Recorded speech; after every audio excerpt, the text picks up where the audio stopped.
the light bulb went off? So I will say this, so supporting entrepreneurs is maybe a little bit of a surprise, supporting women, not. Okay. And part of that was, so I went and became a traditional lawyer, which I still am, and I still enjoy that, still do that. But, you know, as a young lawyer, and so I'm going to date myself, so I started working in 1997 at the law firm, but it's the late 90s. And I started at a larger firm, and the group that I was in, there's probably about 22, 23 people, and when I started working, you know, I'm working with a mix of men and women. And, you know, a few weeks into when I started, I'm asked to participate in a meeting, and it's a meeting really of other lawyers and sort of the key advisors for our group. And I walk in there, and all of a sudden it dawns on me, like, everyone was a man except me.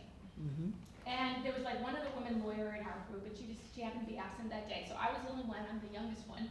And so like 90% of the decision makers were all men, and all the support staff were women. And that's why we had, you know, a nice mix of people I was working with. But it just hit me right then, like, that was really stark. And I thought that had to change. Right. So I've always tried to work hard within my firm, within the environment that I work at, to promote women, to see that they succeed. So the entrepreneur part came because in conversations with Sophia, as Stacee had mentioned, you know, the biggest thing that we can do is use our power of purchase to help support other women, and that means other women entrepreneurs. That's how things are going to change too, because those are ones where they're going to become the leaders. And if we, in our industry, become the leaders, but then we use what we have to support other women. And I know I got to throw this out, since Sophia mentioned Madeleine Albright, you know, her best quote, like, there's a special place in hell for women who do not support other women.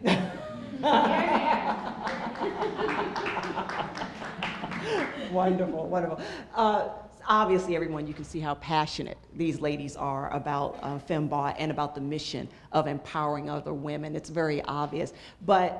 And I know this firsthand, I'm sure a lot of people here know this firsthand. You can be very passionate about something, and then you start the business of creating, and you start the business of launching, and all these other gotchas start happening, right? So do you want to share some of the things, pitfalls, if you want to call them that, challenges, if you want to call them that happened along the way on this Fembought journey? Stacee.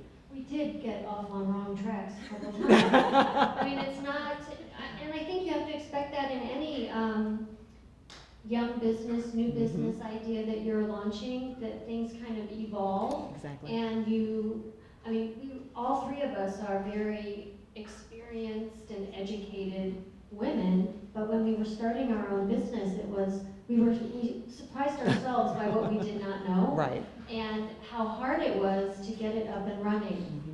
It was internet-based, so we had to get up and running on social media and on putting up websites and designing. I think that was one of our first kind of off-the-rails mistake. I mean, we went down the wrong path in terms of trying to do it all yourself. Yes, yeah. And not getting the help that we needed and the expertise that we needed. Once we did that, it popped. So you learned the power of delegation. Yeah, it takes a village. It takes really a village, does. yes. And you shouldn't be surprised by that or think you can do it all yourself. Right. You really do need to rely on other people who can help you launch. I mean, how many text messages where I texted Stacee and like, I think I broke it. Yeah. I think I broke the website. But holy moly, and you guys know this, right? Like, I am not 25. I know it's shocking. And I'm like, what's an Instagram story? That's like a huge sales mechanism for us, the Instagram stories now. And you're thinking about, when we first launched, we thought, we're going to go out there and we're going to get regular, everyday people to come and buy. And they're going to do it because they want it and because they believe in it. So, number one, people do it because they have a need, not necessarily because they believe in it. They might do it with you because they believe in it, right? And so that was one eye-opener. And our biggest market are the other women businesses on our platform. Right. And so they buy from one another. So our copywriters and our social media and our photography and you name it, some of the social media engagement, Mhm. all of that, it's all women referring to one another. And we get asked the question of, well, what does the competitor look like? Well, I don't know if I want to get on because what if then I don't get the business because my competitor will get it? And what we say is, you know what, that person may not be available one day and they're probably going to refer to you. That's right, that's right. And you're trying to cultivate, I'm assuming you're trying to cultivate an atmosphere with Fembought of getting rid of that whole competitiveness. You know, I think that's something that, especially as women, we just have this innate competitiveness that I think Fembought, you're creating a platform where we can kind of relax that. It becomes more collaborative. Hashtag collaboration over competition. There you go, there you go, there you go. Love it, love it. How many people here, I'll throw this out to the audience, how many people here have for-profit businesses? Okay, quite a few. What about the non-for-profit or not-for-profit? A handful, okay, okay.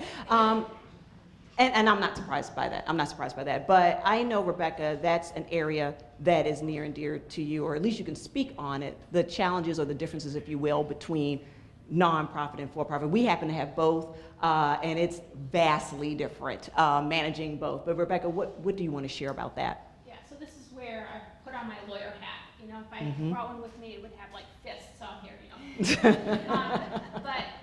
And this is one of the things I talk to with business owners, right? Because there is a difference, but there's why you have one versus the other, or why you might have, like Traci, you have both. Mm-hmm.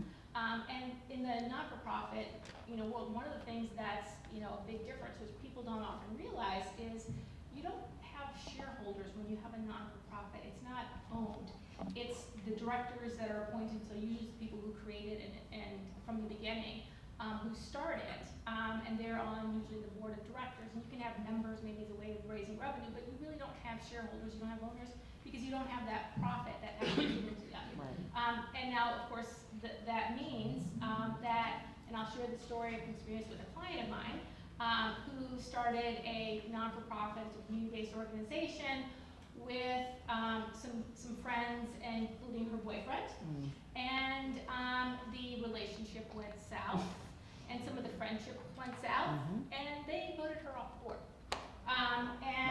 Yes, so, and people are like, what? Like, she started that. That was her idea. Like, you know, sorry, but that's one of the things that can happen. But in terms of then funding, you know, when you've got a non-for-profit, you're really oftentimes asking for donations, right? You are asking people to contribute. And this is where, you know, the type of non-for-profit that you are going to be tax exempt or not becomes very relevant.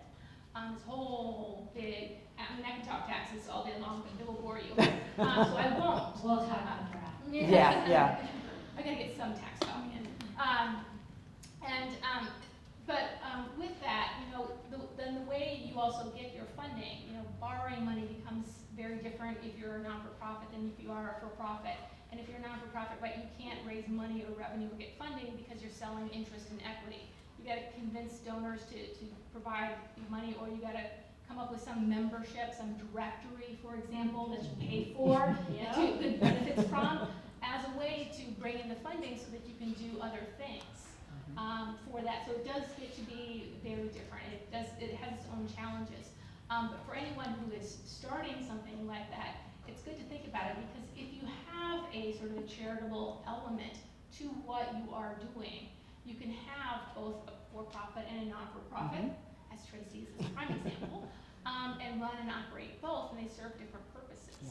They do. Thank you for that. And you brought up a couple key things that I'm sure a lot of folks here are contending with. If you've started a business, if you're in the middle of launching a business, if you're trying to maintain a business, there's this thing called operating costs.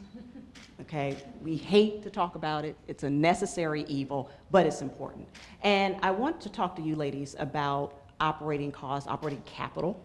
You know, when you sit down and you decide and you develop your budget, if you will, what factors are you adding into that, because I think oftentimes we miss the boat on that. I know early on we did, and there were some things that we should have factored in and didn't, and we had to pay the price for that. So when you're going through that exercise, what are some of the factors